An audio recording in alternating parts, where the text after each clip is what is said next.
Staying true to yourself while creating, that's one of the hardest things you'll do.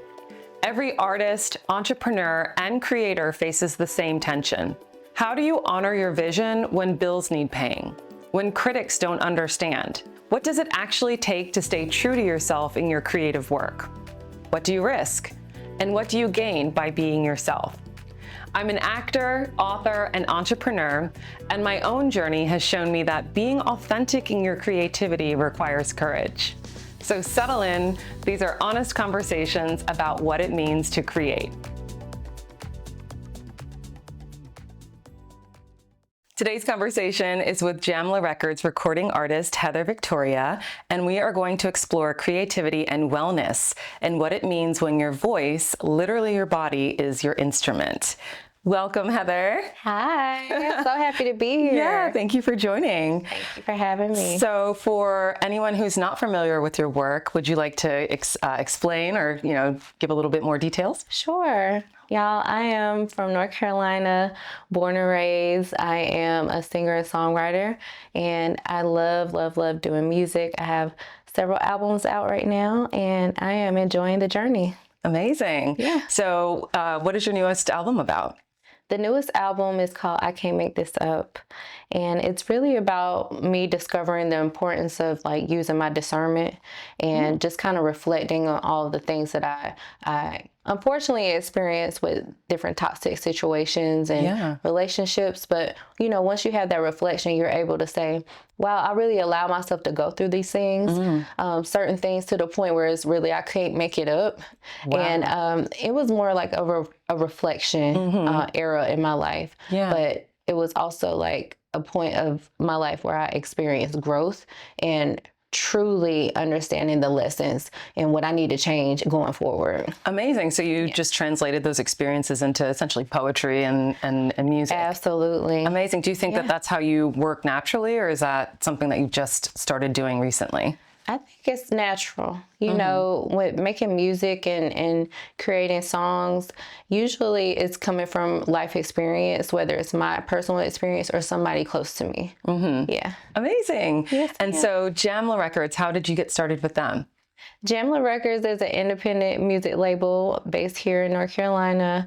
I met Ninth Wonder, who is the label CEO, and it was 2010, I believe, 2010 that it started to truly form as an indie label. So I was at Central, and the label was just starting to come about, and it was the right place at the right time. And, it just made sense for me and for the team. So when did you realize that being authentic as a singer meant being vulnerable in your work? When did I realize that truly? I think probably in my late 20s, early 30s, coming into the pandemic and having a lot of time to sit with myself and realizing just how much of an impact that I have with my voice and the storytelling, and just going deeper and realizing that my vulnerability is really a great thing.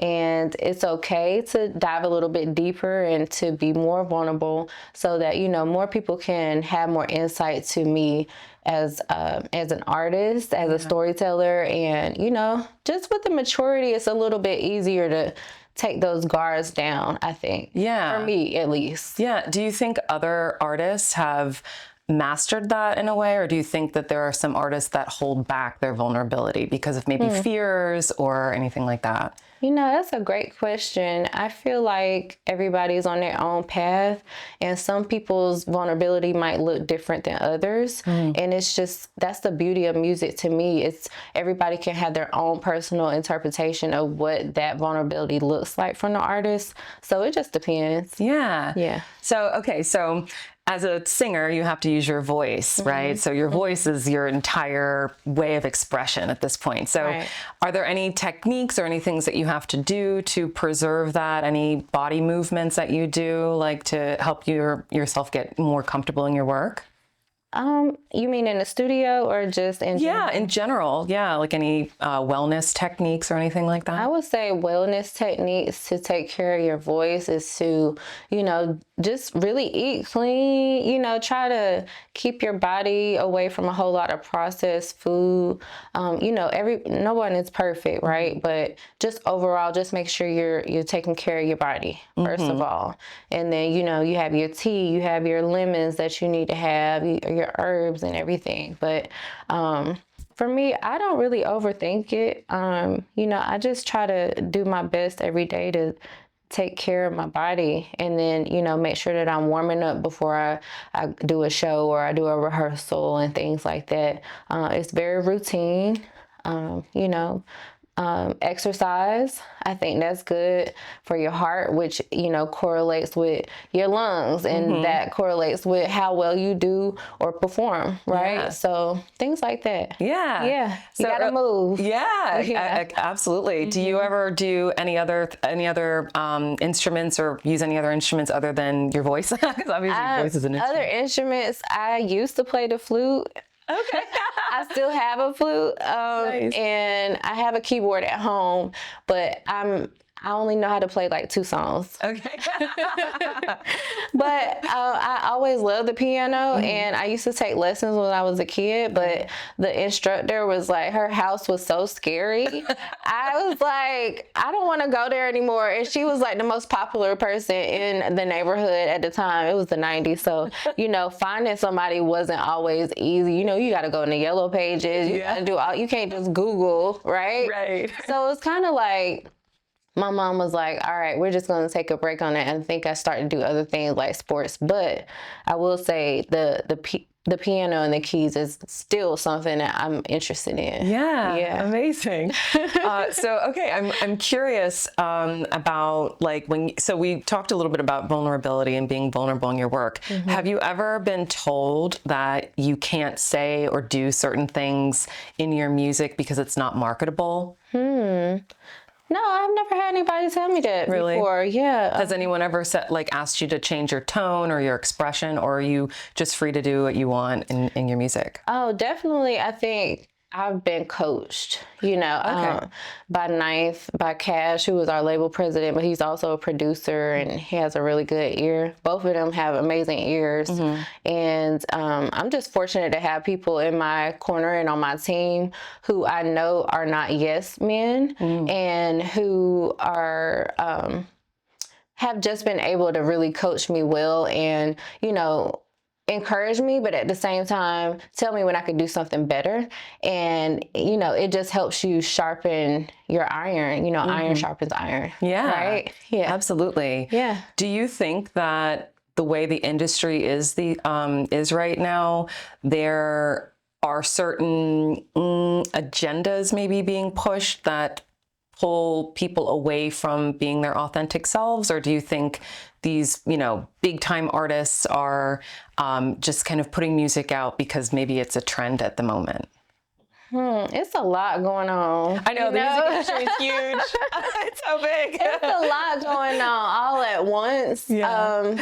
So I feel like I can't really identify like a specific narrative being pushed or something like that. Not right off the top of my head. Yeah. I think there's just so many genres and subgenres of subgenres over and over. It's just a never-ending onion peeling back right now. It's just such a wide range of ways to receive music right now, different outlets. Not only do you have the streaming services, but you have songs that's going to trend on TikTok. Oh, and you might only know the hook. Yeah. But, it's like popular. You hear it on repeat every, it's like a 10-second clip, right? So it's just so many different ways that you can receive and just stumble upon music. Yeah. So it's hard for me, I said it to say, it's hard for me to really pinpoint where it might be a narrative being pushed because there's just so much that we're consuming all at once, all the time, right? Yeah. So I think the best thing for me to do and what I've been doing is like really try to focus on what I have going on. And that way I can do my best to continue to deliver like my story and, you know, like the next chapter unfolds for my discography and things like that. Not to say I don't listen to different music. I do, but for the most part, you have to have, as an artist, you have to have like boundaries when it comes to, you know, kind of like trying to pick apart different things that might be going on around you. Yeah, you know, you made such a good point about there being such a wide variety of music right now for people to either select from or just different places where they can find it. Are you seeing, because you've been in the industry for a while now, are you seeing that there are more people discovering music on TikTok and Instagram versus, you know, the traditional routes, which was, I guess, through, well, CDs, I'm dating myself here, but like, you know, and I guess like Spotify, like where do you see the most traction when it comes to being getting more popular with the music? I think it's several different ways that people are getting the music, including social media, the streaming platforms, which offer different playlists for people. I know for me, that's how I usually find new music that may have just been released. Or, you know, they might put like a new and hip hop playlist on Apple, or, you know, new and R&B on Spotify. Both platforms are great. You know, so it just depends on what you might use particularly. I know the younger crowd, maybe the teen crowd, and like, you know, the younger 20-something crowd may or may not find different music, mostly on the social media platforms in the trending section. Okay. But I think they're also listening to playlists too. You know, we might have to interview them. We gotta do a teen summit. Find out like where people are finding their music. I think that would be a great assessment. And kind of entertaining. Because, you know, like we've watched the music industry change. We've watched all industries change, but specifically music, you know, because back in the day, it was like if it wasn't on MTV, you didn't really know about it. You know, if it wasn't on the radio, you didn't know about it. But now with all these different platforms, there's so many voices. How do you stand out with all of these voices? You know, I need to be more intentional about standing out. I am a true introverted extrovert. You know, like I like my privacy, but I also know I like to have fun and like, you know, just joke around and, you know, talk about my music more with just people that I'm around. But I know I want to engage more with my fans and like, you know, just give them more insight about who I am. So that's what I'm working on now. And, but for me personally, outside of social media, the way I think that I stand out is that I have a very, expertise, insight on music and musicality and, you know, the structure of making a song and vocals and stacking harmonies and doing a note this way and changing the tone to this way. You know, a lot of like, I don't know, insight on vocals specifically that I would like to start sharing more of. And to kind of just, you know, start singing more on my platform and things like that. Like, I've always been a studio artist and a show artist, you know what I mean? Like, and when I say studio artist, I don't mean like, you know, they cook up my vocals to make it sound like I can't sing live or anything. What I mean is, I just mostly enjoy the process. And, you know, being in the studio and starting from scratch and throwing ideas at the wall, as we like to say, throwing paint at the wall. And also doing the shows. You know, I'm like a true millennial. Like we literally came through all of this change. And I always tell my friends, like, I'm still adapting and I'm still, you know, trying to do my best to be a little bit more seen and like do better with my marketing and visuals and things like that. So we get in there, girl. I hear you. So like when it comes to music, of course, you know, music is healing and people find that in whatever music that they prefer. Do you try to infuse that in your work? Like obviously with your being vulnerable in your work, are there any particular tones or particular melodies that you lean towards to get people, feeling a certain way? Honestly, I love that you said music is healing, because it is.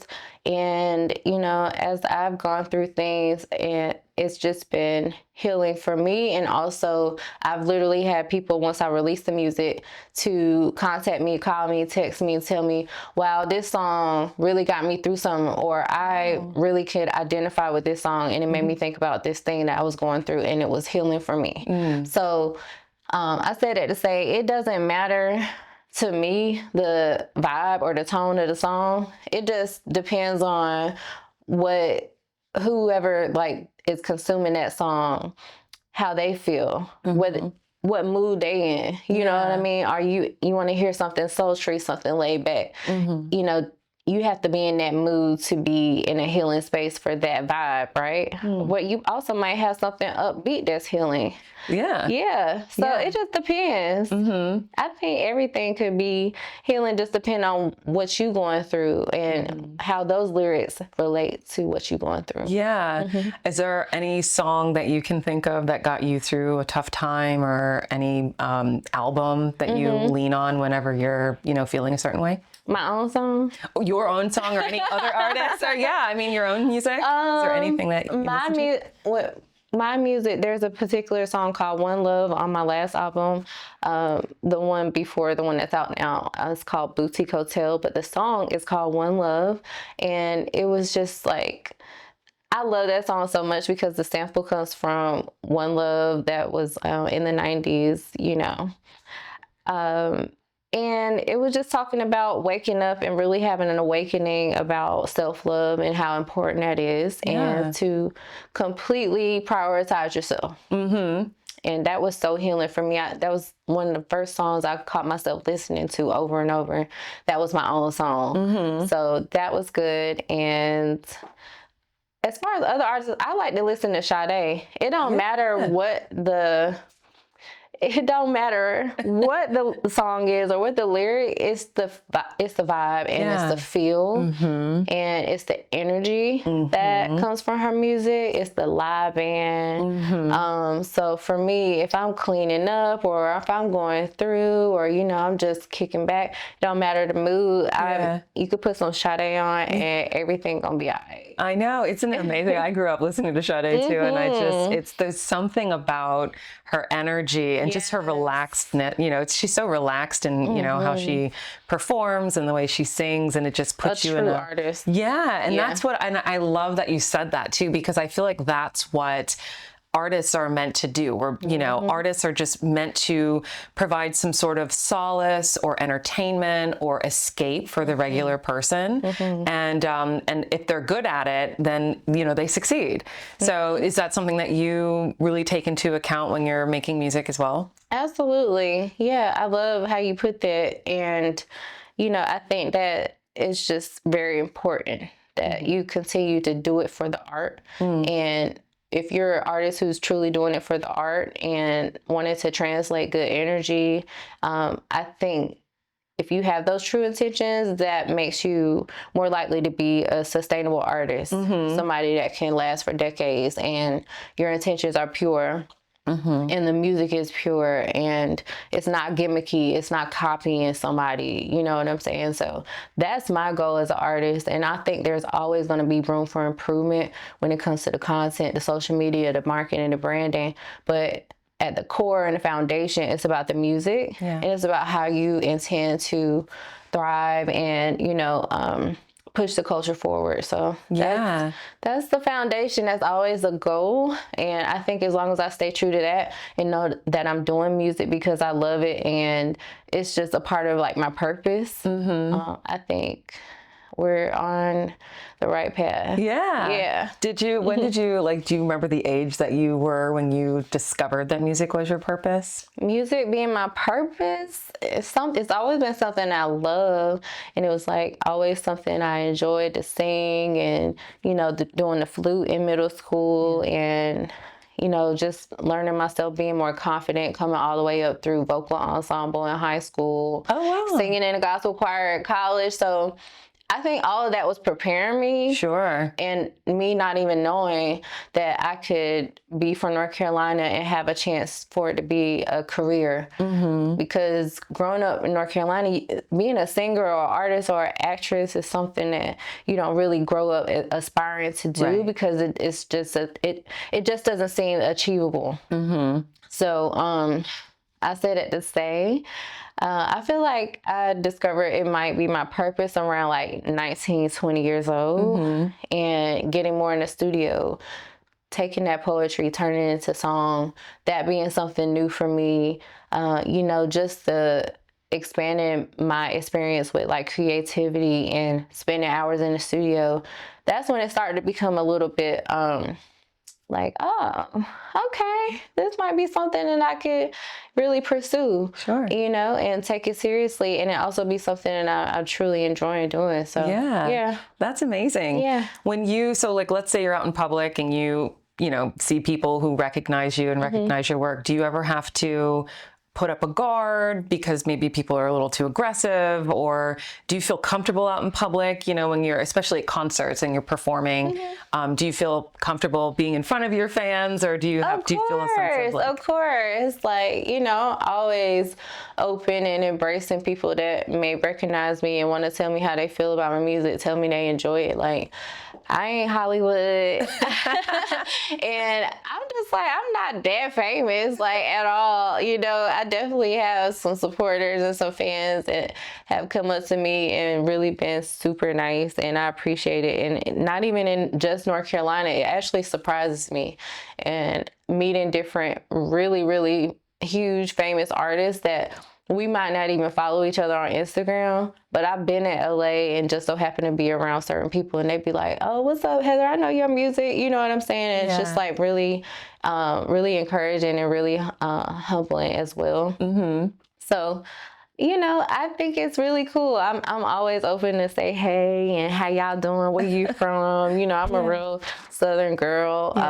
So yeah. Awesome. Yeah, I hope I really don't want to be famous. Like, really, I can't imagine, you know, really, you know, when just chased it's by people. unfortunate when they show different artists who may have had like 40 people already that day try to, you know, get a picture with them, and then all of a sudden the clip that's going viral is them having an attitude. You know what I mean? Right. I don't think people think about that when they might see somebody not in the best mood. You don't know what they've been dealing with all day. Yeah. So I was like, yeah, that's we good right here. And that's a challenge, you know, like how to maintain your sense of like calm when you're around like that frenzy all the time, because you'd mentioned something earlier about energy.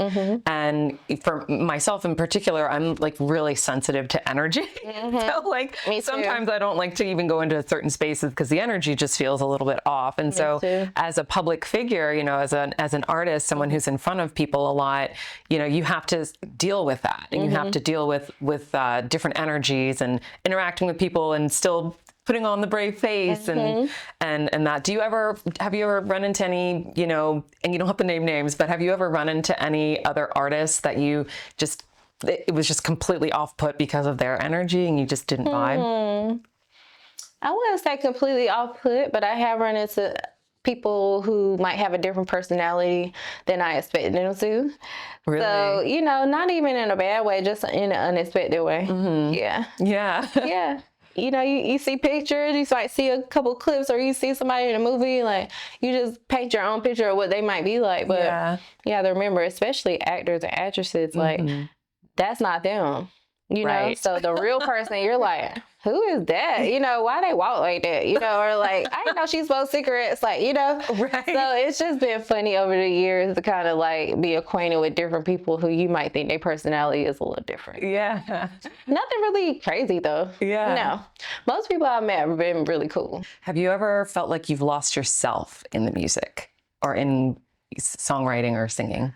In a, like, what kind of way? Well, you know, obviously you're authentic in what you do, and you create essentially for yourself and to be vulnerable to the world. Have you ever felt like you weren't yourself in anything that you've done, and you feel like maybe you've gone in a different direction than what you want? No, I haven't had that experience where I felt like I got lost in the music or I was, kind of going off the cliff a little bit. Like I've always been kind of grounded in the things that I create. It might be an experience where I've created a song or two that didn't work or, maybe didn't fit a project. Yeah. But I think that's the beauty of being an artist is, everything not being perfect and trying new things and it not necessarily being something that takes you off of your route or take you off of your focus. Like it's just like painting. I always tell people being a music artist is like being a painter. Every canvas gonna be different. You want to try different things. Something might work, something might be not what it needs to be. But I've always been pretty grounded in what I do, and unfortunately I have really good producers and a great indie label here in NC, and we're tight-knit, and we kind of like are on the same page musically and sonically most of the time. So I think that also is making for a great experience in creating music. What would you say is the loneliest part of being an artist? I would say, what is the loneliest part of being an artist? I think it's kind of like being misunderstood when it comes to just the dedication and the mental capacity that it takes to constantly do something that you love, because it's something that is a part of your purpose, but it's like taking a risk, and it may or may not be something that is you reach the goals that you have for yourself in being an artist. And I think, just having those goals in mind and also trying to have others around you to understand what it takes to make those goals. Yeah. Yeah. It's a huge risk. Yeah. So, for anyone listening and they might be feeling lonely or isolated, or, they just need someone to express to them how they've been feeling, do you have any music or any particular song that you've written that would speak directly to them? Sure. I'll take some lyrics from my song, One Love. Do you want to sing it? Sure. I think I can sing a little something. Let me see. Okay. What I've been feeling inside is something new. It feels so right. Every time I open my eyes and I see the light, yeah, it feels so right. Knowing that I live for me and not you. I'm just fine alone. Why? 'Cause I'm grown. There's one love, one love, one love. Yeah. One love, oh, one love, one love, one love, one love, yeah. One love, oh, 'cause one love for myself's enough. Beautiful. That was so beautiful. Thank you. Oh my gosh, Heather, thank you so much for joining me today. Thank you, Nicole, for having me. Of course. Where can people find your music? They can find me on all the streaming platforms. Make sure y'all go check out my new album. It's called I Can't Make This Up. Streaming now on Apple Music, Spotify, and wherever you listen to your music. You can even get it on Pandora for your auntie, girl. Go ahead and get that. Definitely. Well, thank you so much, Heather. This has been such a joy. Thank y'all for having me. I'm so happy to be here, Carolina girl. Yeah. Yeah.